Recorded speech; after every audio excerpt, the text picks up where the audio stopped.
on YouTube? It's your boy Sam from Team Sam X1 here, and today guys I'm coming at you with my updated Dark Magician deck profile for you guys today. So hopefully you guys enjoyed this video. This is the most competitive anti-mana Dark Magician list you guys will probably ever find on YouTube. In this deck guys, I have some crazy techs for you guys to explore and try out, and I'm very excited to showcase you guys this list. This is probably the most top tier list you guys will ever see from a Dark Magician deck list for 2019 in my opinion. So hopefully you guys enjoyed this video. For those of you who are new to the channel, welcome to the channel. Be sure to subscribe and turn on the notification bell to get notified on each time I upload videos. And if you guys want to see more deck profiles like these, make sure you guys smash that 1,000 plus like button. That would be absolutely amazing. So enough talking, without further ado, let's get started with the deck profile. Let's start with the monster real quick. I'm gonna play, of course, 3 Dark Magician, 1 Dark Magician, and actually double Mago Negro, because you guys all know that I don't have the complete set of DDS Dark Magician. If you guys watch my top 20 most expensive Yu-Gi-Oh cards, I only got 1 DDS Dark Magician, so I cannot wait to get my hands on the other 2 copies of DDS Dark Magician so I can complete the set to give you guys a more sexier Dark Magician deck profile, right? So 3 copies of Dark Magician, absolutely mandatory to play in any Dark Magician based deck. So for the best search card in your entire deck, we're going to play, of course, Triple Magician's Rod. Card is absolutely phenomenal. One of the cards you actually want to open up with in your first turn opening hand. This card is really important because it gets you access to Eternal Soul, Dark Magical Circle, Illusion Magic directly from your deck to your hand, right? And a lot of people forget its secondary effect, which is really important. While this card is in your graveyard during your opponent's turn, when you activate a spell or trap card or its effect, you contribute a spellcaster monster to add this card directly from your graveyard to your hand, so that way that you have a really good follow-up within the following turn by just normal summoning this card and adding a Dark Magician spell or trap card directly from your deck to your hand, right? So this card is absolutely important to play at 3 of in the deck, obviously. So 3 Rod. I'm playing double Apprentice Illusion Magician. You're able to pitch 1 card from your hand to the graveyard, special summon this card to your side of the field, and then search a Dark Magician. And one of the most important effects about Apprentice Illusion Magician is that the fact that it's like a mini Honest for Dark Magician. So when a Dark Spellcaster monster you control attacks, you can basically send this card from the field or hand to the graveyard to boost that Dark Spellcaster monster by 2,000 attack. And this effect is really important, and I'll explain you guys furthermore of the application that a secondary effect has once I progress more through the deck. So double copies of Apprentice, absolutely mandatory. Next off, for my spicy tech to make this deck very anti-meta, and I believe this card is so good throughout testing, I'm playing 1 Kaiku, the Ghost Destroyer. I never thought I'd see the light of day to actually ever put this card back into my Dark Magician deck. If you guys are not familiar with Kaiku, the Ghost Destroyer, it's a dark level 4 spellcaster monster with the effect that reads that each time this card inflicts battle damage to your opponent's life points, you can remove up to 2 cards in your opponent's graveyard. In addition to that, as long as this card remains face up on the field, your opponent cannot banish cards from either player's graveyard. So this card is a really amazing floodgate against Orcus. Orcus is probably one of the most popular decks right now. It's just one of the most dominant decks in today's metagame right now. And if you guys haven't played Orcus, Orcus is a deck that utilizes the graveyard by banishing cards from their grave. So Kaiku actually prevents each Orcus monster from being able to banish themselves from the graveyard. So as long as you have Kaiku on the field, they cannot banish their graveyard. So this card is like an awesome floodgate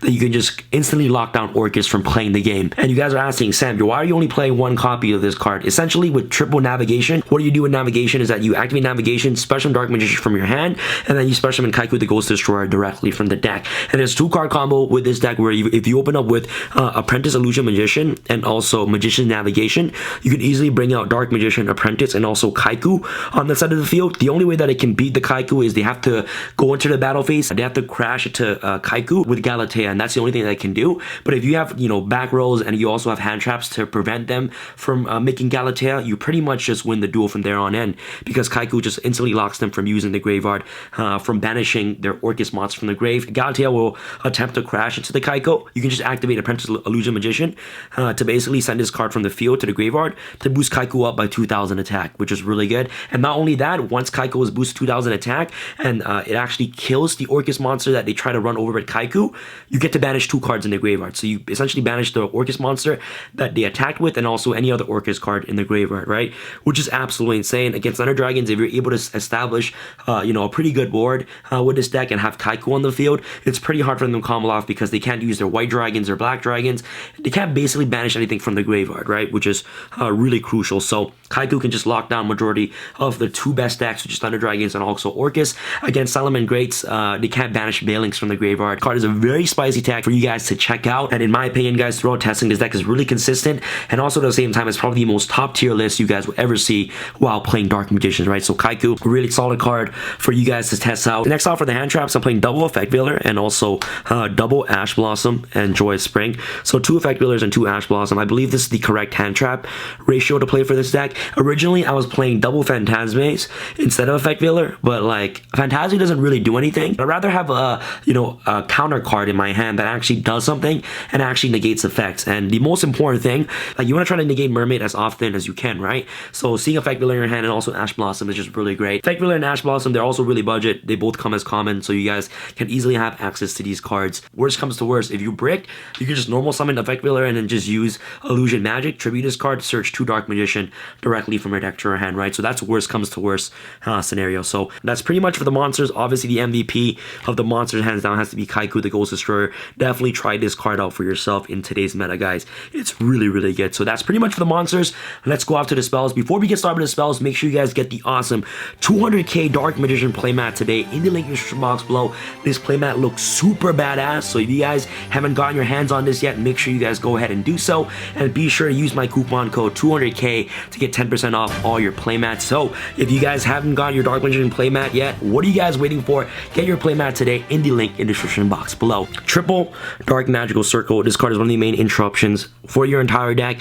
Whenever you normal summon a special Dark Magician, you basically get to banish a card on your opponent's side of the field, which is absolutely amazing. At the same time, helps you dig 3 cards deeper to potentially see a Dark Magician card or a Spawn Trap card that specifically lists Dark Magician in his name, so you can add it directly from your deck to your hand. You want to see this card in your opening hand as often as possible, so 3 circles. For something new, I am playing double Illusion Magic. This is probably the weirdest thing you guys will ever see from this deck profile. You guys are probably questioning, Sam, why are you playing double Illusion Magic? This card, this might sound crazy, but I actually might even bump this card up to 3 because of how good this card is. So you tribute a spellcaster type monster, add up to 2 Dark Magicians directly from your deck or graveyard to your hand. You guys all know the problem the Dark Magician has. Sometimes it has consistency issues, and this card fixes all the consistency issues that the deck has. And one of the worst things about this deck is that getting Veilered or Widow Anchored or Impermanence on your Rod is probably the worst thing ever. And Illusion Magic protects Magician's Rod from getting Veilered and Impermed, and also Widow Anchor like this. Like, it's literally ridiculous. So what you do is that you normal summon Magician's Rod, they activate Anchor, Veiler, or Imperm. You activate Illusion Magic, tribute Magician's Rod. You search 2 Dark Magician directly from your deck to your hand, and you also get a Magician's Rod search. Illusion Magic not only search your consistency cards, which is Dark Magician, directly from a graveyard or deck to your hand, but it also helps protect Magician's Rod. One of the deck's main issue is not having Dark Magician in your hand for navigation and also Eternal Soul. So this card grants you the ability to actually get your Dark Magician from your graveyard or deck directly to your hand, which is really important to trigger off Eternal Soul and also Magician's Navigation. So bumping this card up to 2 is probably the best thing that I actually ever did for this deck, and I actually might even potentially bump this card up to 3. Absolutely mandatory to play at 2 in the deck, hands down. And the last card for your Dark Magician lineup is Dark Magic Attack. Only 1 copy of this card. It's a searchable Heartbeats Feather Duster for the deck, which is pretty nice. Dark Magic Attack, pretty cool card. For your draw cards, you're going to play, of course, double Polyduality. This card is insane. Helps you dig 3 cards deeper into your deck to see your combo pieces, so duality is just really good. And then next, I am playing Triple Pot of Extravagance. I know that this card is very expensive right now, and you guys love my budget alternative series that I do for these deck profiles, so check on the screen right now on some of the budget alternative cards you guys can actually use. You know, some of the cards you guys can use are Allure of Darkness, Pot of Desires, the Spellbook lineup, Spellbook Engine, Upstart Goblin, you guys name it. You guys can play so many other cards instead of Pot of Extravagance, but if you guys have the ability and have access to Pot of Extravagance, I recommend you guys playing this card over any other draw card, because for a deck like Dark Magician that doesn't rely on the extra deck at all, Pot of Extravagance is a free Pot of Greed for the deck. And the really good thing about Pot of Extravagance is that it does not conflict with Polyduality, because Polyduality doesn't draw, it adds the cards to hand, so you can actually activate both of these cards in the same turn, which is really nice. Last but not least, to round off for your spells, I am playing double Super Polymerization. Card is so good. You don't need your extra deck, right? So making Violet Chimera for free against Solomon Grades, and also making a Starry Venom Fusion Dragon against Orcus, and also Thunder Dragon is just absolutely free. So this card is just a super blowout card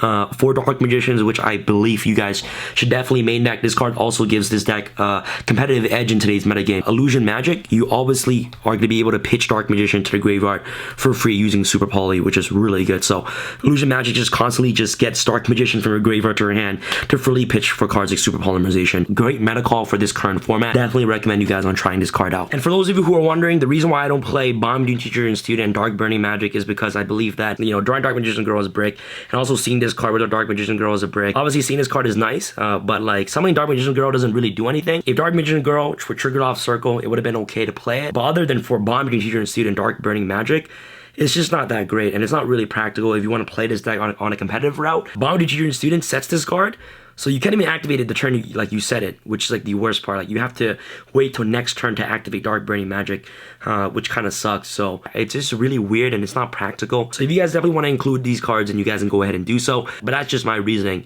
on why I don't like playing Dark Magician Girl in the main deck. So let's go off into the traps. Triple Magician Navigation. It brings out Kaiku directly for the deck, and a lot of people forget its secondary ability, where it reads that you can banish this card from the graveyard while you control Dark Magician to basically negate a face-up spawn trap card on your opponent's side of the field, which is really good. And this effect is not once per turn, so you have multiple copies of Navigation in the graveyard. You can potentially negate up to 3 spawn trap cards during either player's turn, which is really great. So Navigation is really good, one of the best push cards in your entire deck. Obviously, triple Eternal Soul, especially with Dark Magician from your graveyard hand, and also helps trigger off Circle, and at the same time switches your Harpy's Feather Duster, aka Dark Magic attack, directly from your deck to your hand. So triple Eternal Soul, really great card. Next off for your Floodgates, I only play 3, Summon Limit and also Skill Drain.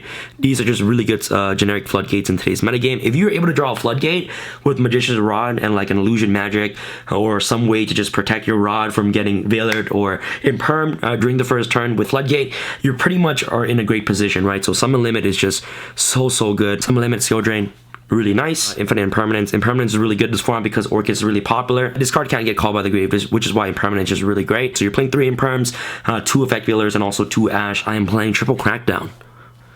Any deck like Dark Magician that is based on stun, you guys have to play Crackdown. This card is one of the best cards in today's game so far. This card makes every Sun deck so good. You guys activate Crackdown, steal Galatea, you overlay the Galatea that you stole for Dingirsu. Like, it's absolutely free. Against Solomon Greats and normal summon a monster, you just activate Crackdown, steal their monster. They make Mirage Stalio, activate Crackdown, steal the monster. Like, you steal their Link 2 monster, make a Link 3 monster for absolutely free. This card is just so beneficial and it's just so powerful in a deck like Dark Magician. It takes at least 2 turns for this deck to go off, but if you have cards like Crackdown to interrupt your opponent's plays while going first, and you can pace your plays properly, Crackdown becomes very powerful and just gives you the most value in my opinion. So you guys just cut out 1 Crackdown to make this card an exactly 40 card deck, but I love playing 3 Crackdown. So okay guys, let's go out to the extra deck. And by the way guys, if you guys are interested, I have amazing OCG sleeves available, like these awesome gold pyramid sleeves. I have these special edition Dark Magician Girl sleeve available as well. These are extra deck sleeves, so it comes in 15. These are really super rare to find, especially in the OCG. So if you guys want to ball out, I only have like, I think 2 of these left. So double Ebon Illusion, Big Eye, double Dingirsu. The reason why Dingirsu is in here is because I have Crackdown. So like I said, activate Crackdown, steal their Galatea, and then overlay for Dingirsu for absolutely free. Double Starving and double Chimera. This is for Super Polymerization. Link Spider for, you know, Dark Magician. Unicorn, Hida.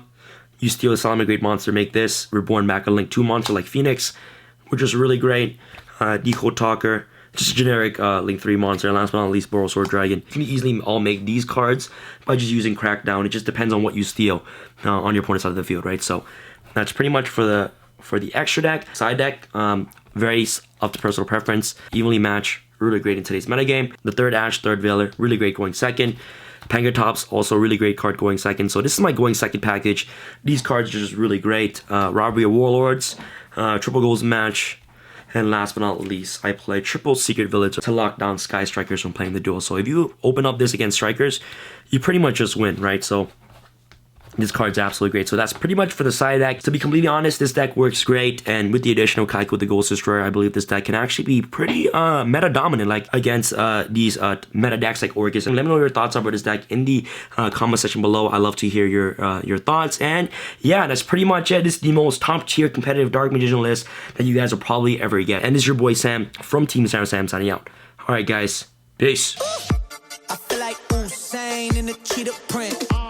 Talk fresh game, I don't need a minute. R.I.P. the game, I need a minute.